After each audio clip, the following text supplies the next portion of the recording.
Salam sejahtera pemirsa yang terkasih dalam Yesus Kristus. Senang sekali berjumpa dengan Anda kembali dalam program Dimensi Iman Kristiani.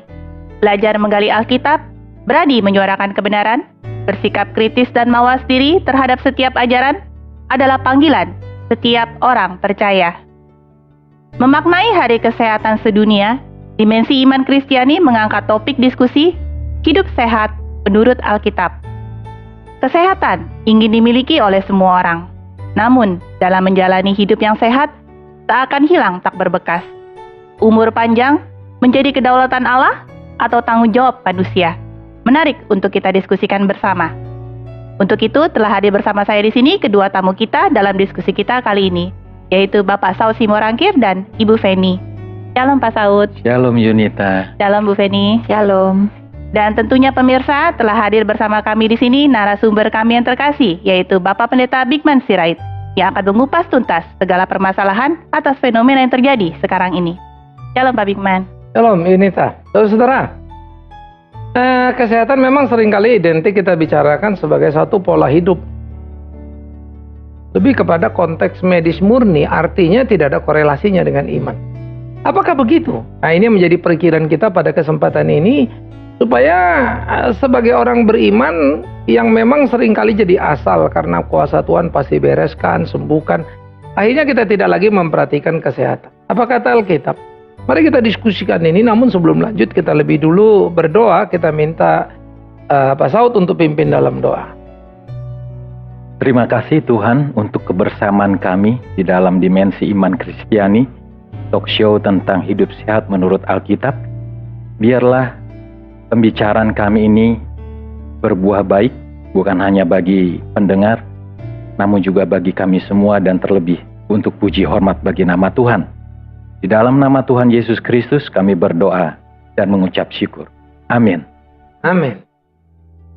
2 Raja-Raja pasal yang kedua, 2 Raja-Raja 2 begitu ya, ayat 19 sampai 22.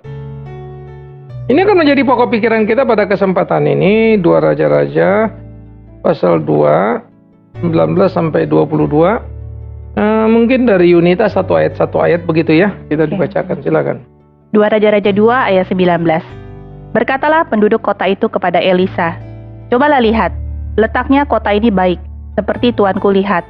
Tetapi airnya tidak baik, dan di negeri ini sering ada keguguran bayi."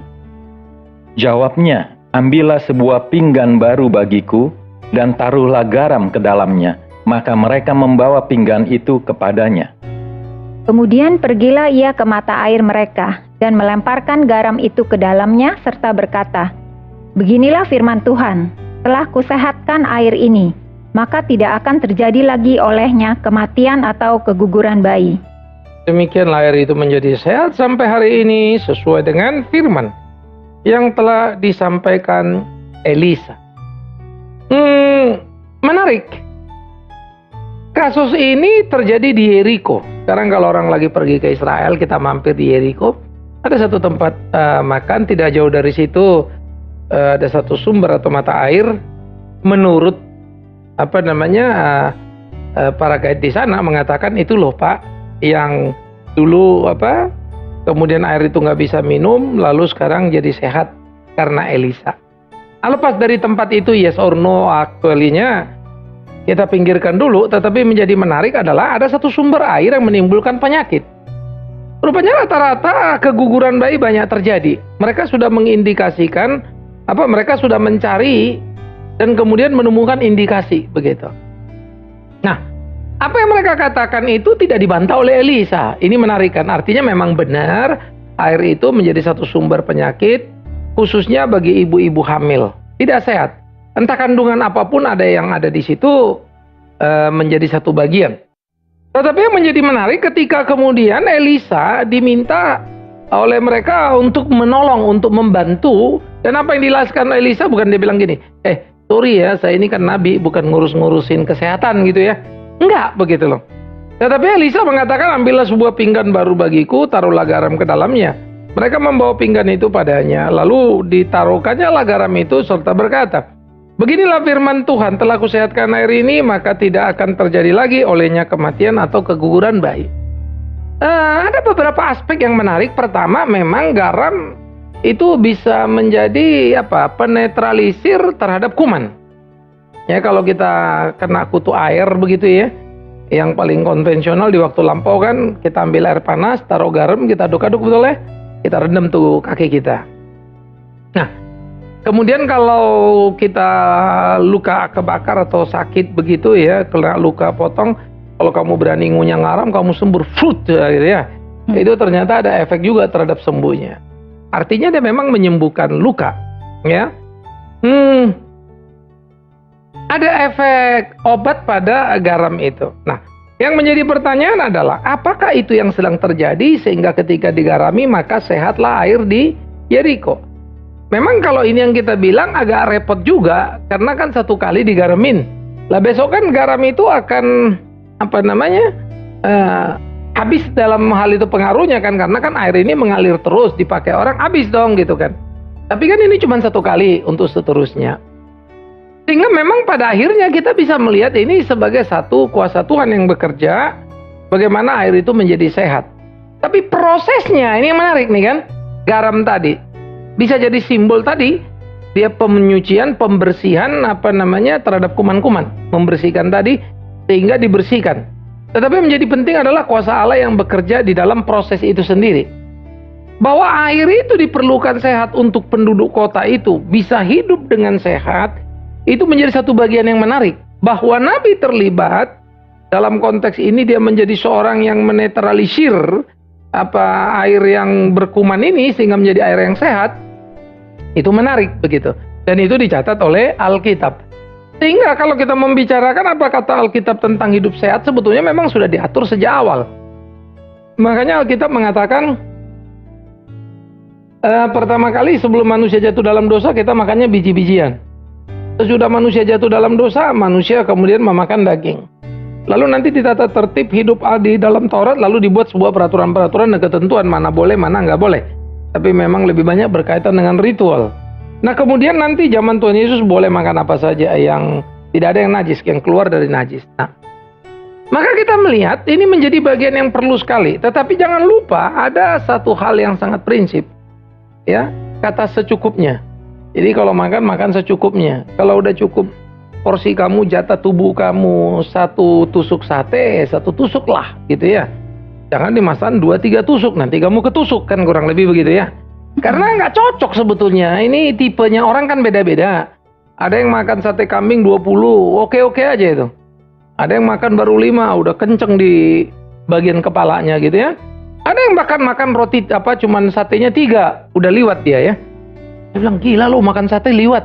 Tergantung siapa yang makan, tubuhnya kayak apa. Jadi sebetulnya pengenalan kita akan diri kita yang penting pertama kali. Siapa saya alergi ada apa enggak, ada pantangan apa enggak. Saya mesti tahu siapa saya. Apa kegiatan saya, jadi apa yang sebetulnya cocok saya konsumsi, yang pas buat diri saya. Nah, dari situlah kemudian kita memilih makanan yang cocok buat kita. Jadi bukan karena orang makan kita makan, orang nggak makan kita nggak makan, bukan. Apa yang cocok buat kita. Nah, hidup sehat itu harus bertanggung jawab. Karena kalau kita bilang tubuh kita bait Allah, dalam konteks itu, ya bait Allah ini kan mesti dijaga, kan begitu. Jangan dong kamu tiap malam pelayanan tapi begadang terus nggak cukup tidur, ya bahaya juga kan begitu kan. Ya mesti ukur-ukur dirilah begitu. Ya, jadi kita bisa ngelihat bagaimana pertanggungjawaban terhadap hidup yang Tuhan berikan, maka hidup itu harus sehat supaya bisa menjadi kesaksian. Kan itu yang jadi perlu. Nah, tetapi bisa nggak orang sakit tapi bukan karena hal seperti itu? Misalnya kayak Paulus juga bisa sakit, tapi ada konteks yang berbeda. Bukan berarti manusia tidak bisa sakit, tapi jangan sakit karena konyolmu gitu loh. Ya, oke. Gitu, gimana?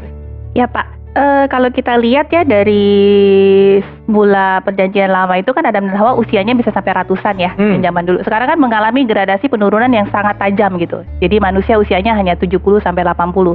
Nah itu menurut Bapak apa karena pola makan kah atau karena bumi kah yang semakin lama semakin merusak gitu loh? Itu bagaimana? Sebetulnya sih Alkitab clear kalau bicara soal itu ya. Nggak ada kaitan langsung dengan pola makan. Karena kalau pola makan yang bikin umur jadi pendek, berarti kalau dirubah pola makannya bisa jadi panjang dong. Kan logikanya kan sederhana toh. Yuk kita cari-cari tahu yuk si Adam makannya apa aja ya. Supaya umur kita 900 lebih kan. Tapi sangat jelas sebetulnya ketika zaman Nuh, Tuhan berbicara kepada Nuh bahwa manusia ini nggak akan panjang lagi umurnya. Karena perilaku dosa yang mereka lakukan, umur mereka tinggal 120 tahun saja. Berarti itu dari kedaulatan Tuhan. That's right. Lalu Tuhan berprogres lagi, lalu bicara sama si Musa. Musa, umur manusia tinggal 70-80. Lebih dari itu susahnya. Maka progres yang terjadi yang dikatakan oleh Tuhan itu adalah memang merupakan degradasi kualitas hidup manusia. Karena dosa. Yang kedua, bumi pun mengalami degradasi kehidupan bumi. Jadi ini sejalan. Buminya banjir, kemudian ada kuman, apa dan segala macam lah itu.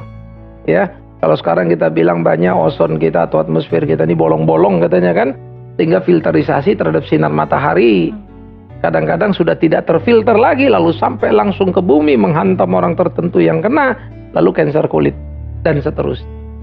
Air kita tidak jadi lebih bagus lagi, bisa keracunan dan seterusnya. Jadi bencana apa? Nah ini degradasinya luar biasa nih. Sehingga dunia itu jadi ancaman ya. Pola hidup kita juga pengaruh. Ya karena kita perlu tempat tinggal, hutan kita babat, laut kita reklamasi, sehingga curah hujan dan air yang berputar kacau balau karena ruang air itu habis, ruang hijau itu habis, yang rontok kita juga. Nah ini realita itu berdosa. Suka atau enggak, cepat atau lambat ya kita akan rontok semua. Jadi degradasinya di sini. Okay. Namun Pak, realita tentang kehidupan manusia ini saat ini pun adalah tentang makanan. Jadi Alkitab berkata walaupun di dalam perjanjian lama tentang makanan, mana yang bisa dimakan oleh manusia dan yang tidak atau dikatakan haram dan halal.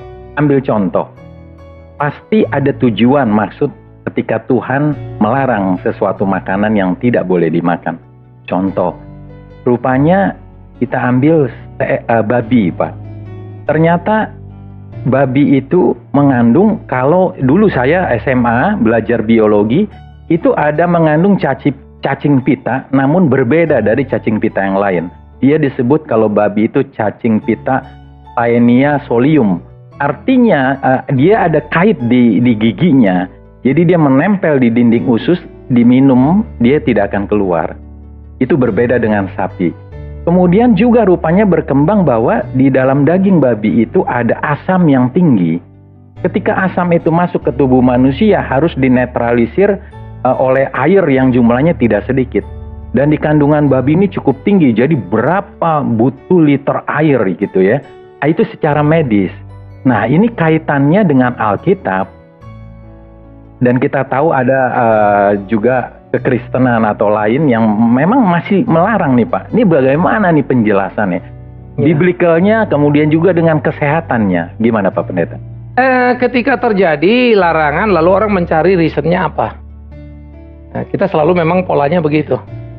Lalu ada orang bilang, makanya Tuhan bilang kita harus makan biji-bijian, ternyata lebih sehat tuh. Jangan makan daging. Iya. Jadi ada pola-pola yang ada orang makan daging umurnya panjang, ada yang makan sayur umurnya panjang. Ada yang makan sayur umurnya pendek, ada juga yang makan daging umurnya pendek. Artinya itu tidak identik sebagai representatif. Nah, sekarang pertanyaannya, kenapa barang itu dilarang? Pertama dulu adalah ritual. Itu membedakan orang Israel dengan bukan Israel sebagai bangsa pilihan. Orang lain boleh makan, mereka enggak. Itu dulu tuh yang perlu dicatat. Tapi bukan berarti yang makan itu menjadi umurnya pendek, yang nggak makan umurnya panjang. Enggak juga. Nggak ada ayat yang bilang kemudian begitu kan. Nah, jadi pertama itu adalah ritual bahwa ini simbol kenajisan. Simbol najis dulu. Jadi babi ini najis, makanya jorok. Dianggap najis. Jadi orang yang sudah suci seperti orang Israel yang dikhususkan untuk Tuhan, jangan makan ini. Nggak boleh ini, nggak boleh ini, nggak boleh ini, dan seterusnya. Nah diaturlah, ikan pun tidak boleh yang tidak bersisik, harus yang bersisik. Kemudian orang menemukan, iya loh ikan yang nggak bersisik itu misalnya seperti lele, ternyata kolesterolnya tinggi loh gitu ya.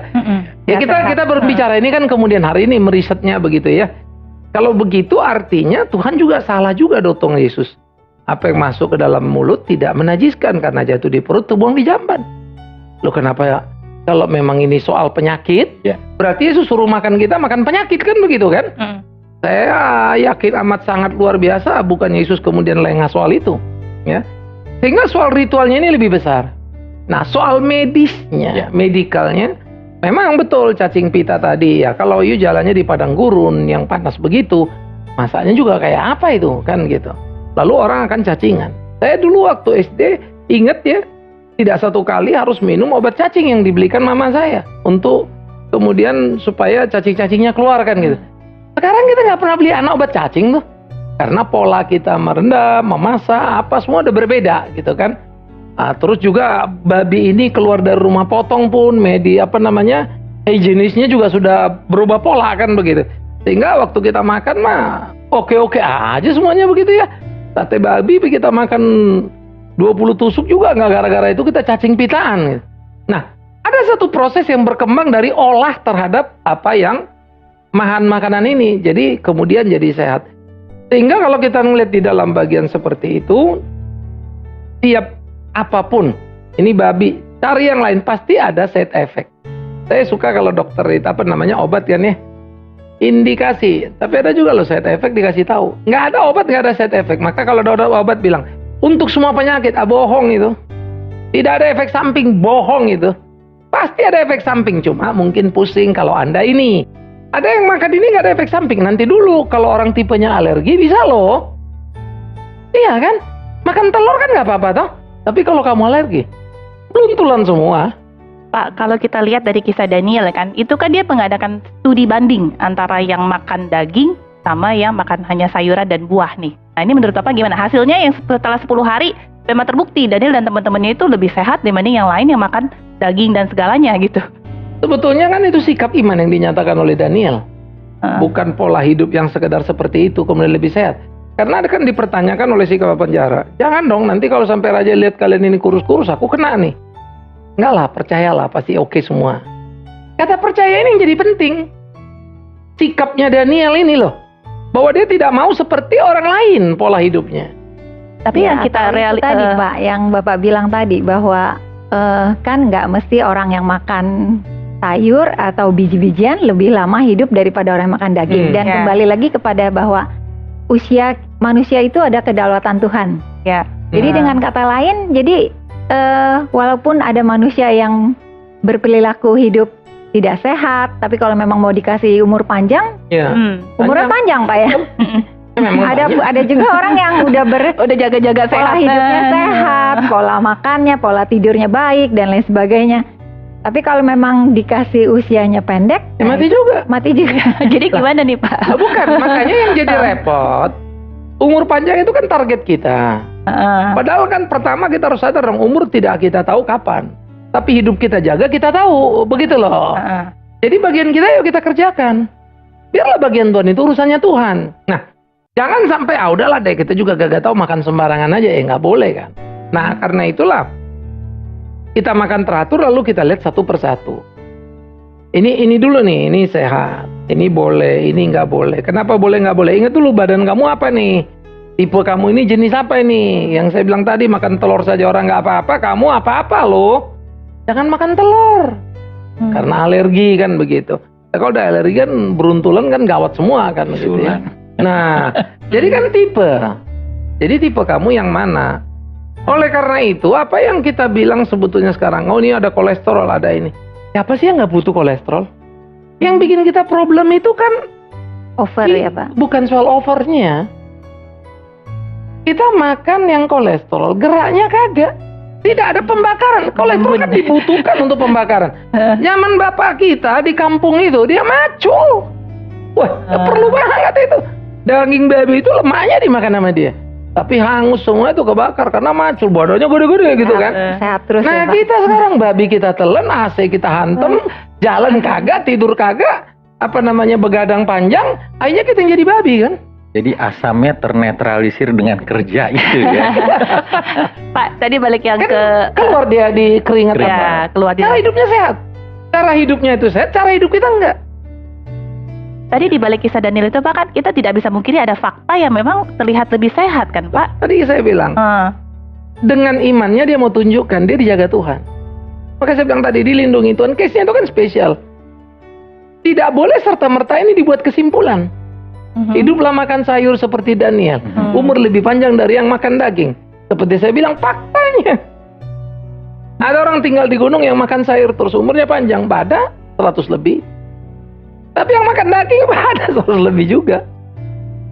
Jadi kita nggak bisa menyimpulkan kan kalau ini harus begini, kalau ini harus begini. Kan itulah yang saya bilang tadi.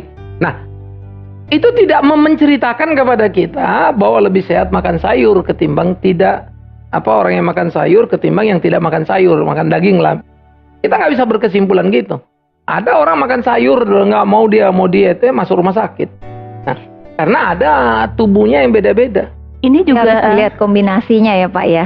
Jadi kerja dia apa, masuknya dia makanya apa, gitu ya Pak. Kamu siapa itu yang paling penting. Iya. Kerjamu apa? Tahulah atur makanmu apa kan gitu.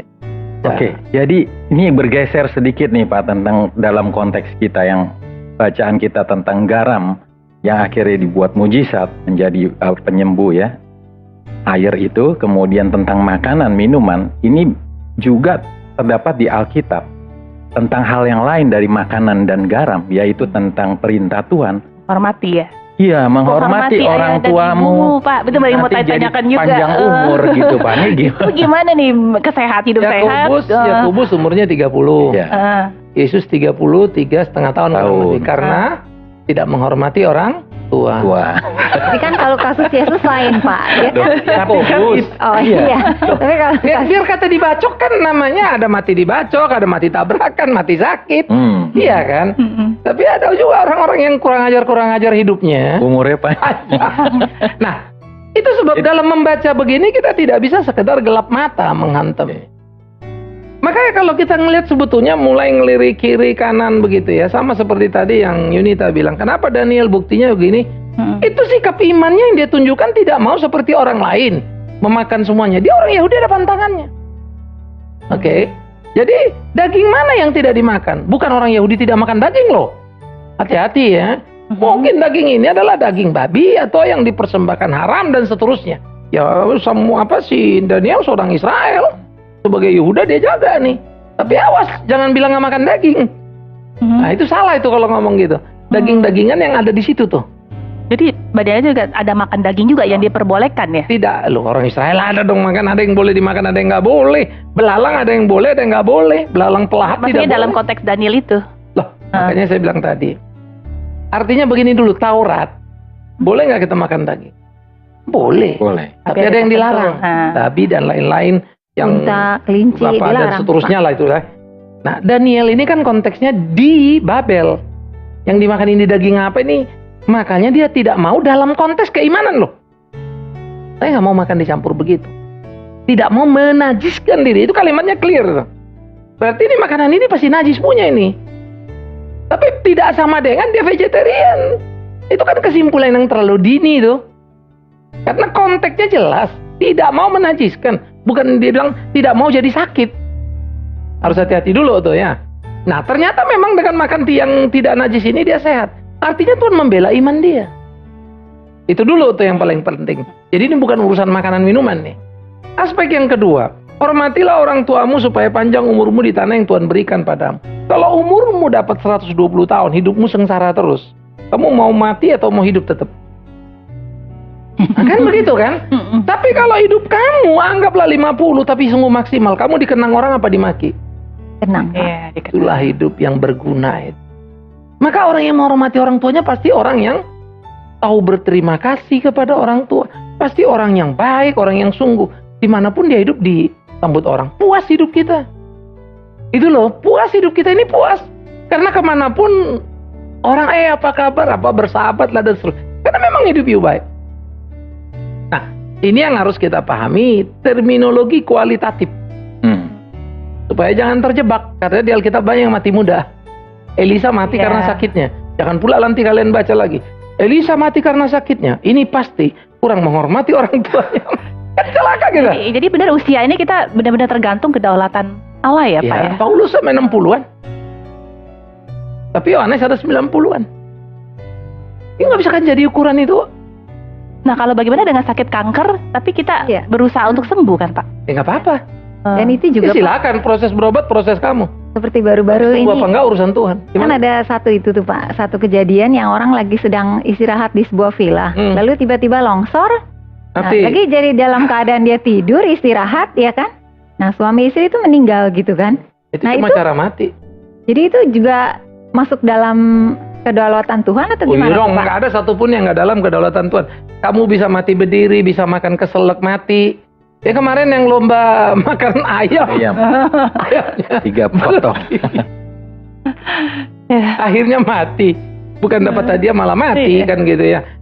Tapi ada juga orang ya salah makan banyak lah yang kadang-kadang lucu-lucu kita bacanya kan begitu ya. Jadi 1001 macam orang mati. Oke, saya pikir ini menarik diskusi kita ini. Apalagi kalau soal makanan kan ya. Restoran udah pada buka semua. Gimana Yunita? Ya, baiklah pemirsa. Kita minta Pak Bigman untuk kasih kita poin perenungan. Pertama, makanan itu adalah ciptaan Tuhan. Dulu ada dilarang karena masalah ritual yang harus kita pahami. Kemudian ketika Tuhan legal semuanya boleh makan, Paulus juga ingatkan kita, awas, tidak semua yang boleh itu berguna. Maka soal makanan, tanya dirimu siapa, lihat kapasitimu, kamu boleh apa, tidak boleh apa. Kamu mesti kenal dirimu, kalau enggak matilah kita kan gitu. Yang berikutnya, soal mati hidup itu ada di tangan Tuhan. Tapi tidak serta-merta, mari kita lompat dari lantai 20, kalau nggak mati kan Tuhan tahan. Bisa Tuhan biarkan kamu mati bunuh diri, terus sudah kamu mati, kamu akan tanggung jawab sama dia. Nah itu dua hal yang berbeda lagi. Tapi tidak ada orang bunuh diri sukses tanpa Tuhan. Hanya saja dalam konteks itu Tuhan biarkan. Oh iya mau coba silakan. Buk mati kan. Lalu kenapa? Nyawa yang saya berikan kamu main-mainin. Nah itu urusan di sono nanti dong. Jadi yuk hidup sehat. Istirahat yang cukup, makan yang cukup, kenali diri tadi, hindari yang tidak boleh. Supaya hidup kita sungguh-sungguh. Saya pikir begitu ya. Oke. Selamat makan babi ya. Jadi boleh bebas ya Pak ya. Boleh. Silakan doa. Bapa kami di dalam surga, kami mengucap syukur, terima kasih Tuhan atas diskusi hari ini Tuhan, di mana kami boleh lebih memahami Tuhan apa arti hidup sehat Tuhan, di mana kami dengan harapan bahwa setelah mendengar diskusi ini kami boleh hidup lebih sehat dengan pola hidup yang lebih baik Tuhan, sehingga hidup kami boleh lebih memuliakan nama-Mu Tuhan, dan kami tidak menjadi batu sandungan bagi orang lain. Terima kasih Tuhan, di dalam nama-Mu Yesus kami berdoa. Amin. Amin. Hidup sehat bukanlah hanya sekedar keinginan, namun suatu keharusan yang harus kita pertanggungjawabkan kepada Allah. Demikianlah pemirsa diskusi kita kali ini. Dimanapun saudara berada, semoga program Dimensi Iman Kristiani ini dapat menjadi berkat bagi kita semua. Bertekunlah selalu dalam iman, tetap setia, dan sampai berjumpa dalam program Dimensi Iman Kristiani yang berikutnya. Shalom. Shalom. Di atas kayu salib, Yesus ada. Hanya untuk aku yang berdosa. Ya Yesus Tuhanku, hidupku untukmu, melayanimu, kerinduanku. Tolong aku selalu setia padamu, melayani, persembahkan jiwa bagimu.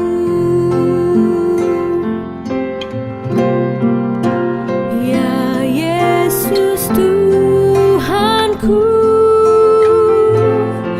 hidupku untukmu. Apa yang kau alami kini mungkin tak dapat engkau mengerti. Satu hal tanamkan di hati, indah semua yang Tuhan beri.